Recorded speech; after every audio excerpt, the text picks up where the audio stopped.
அவங்க எல்லாருமே இந்த இடத்த பார்த்துருக்காங்க, இந்த இடத்த கொடுத்துருக்காங்க, இந்த இடத்த வந்து ஆய்வு செஞ்சுருக்காங்க, எல்லாம் பண்ணியிருக்காங்க.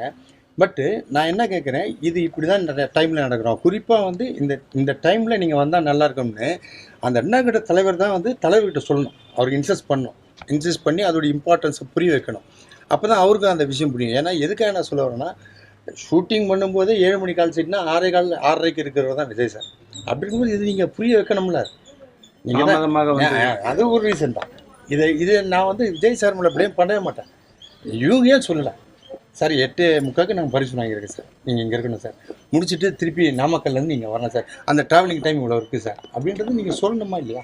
கூடிய கூட்டம் எல்லாமே விஜயவர்களுக்காக கூடிய கூட்டம். இப்படி 19 2ஆம் கட்ட தலைவர்கள் மீது வந்து அதிருப்தி ஏற்படுது. எந்த ஒரு சரியாக இருக்கும் இல்லை, நான் வந்து நீங்கள் சொல்றீங்க வந்துட்டு விஜய் சாருக்கு தான் சேர்ந்த கூட்டம், அது வேறு யாருக்கும் இல்லை அந்த கூட்டம்.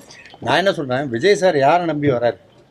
இவர்கள் வந்து கொடுக்குற இன்ஸ்ட்ரக்ஷன் இத்தனை இது அப்படின்றத இன்ஸ்ட்ரக்ஷனை காதில் வாங்கிட்டு வராரு.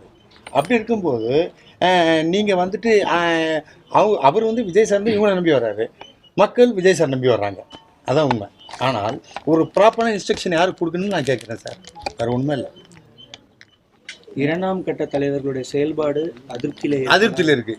100% பகிரமாக சொல்கிறேன், அதிருப்தியில் இருக்குது. 2ஆம் கட்ட தலைவருங்கிற பேர் என்ன?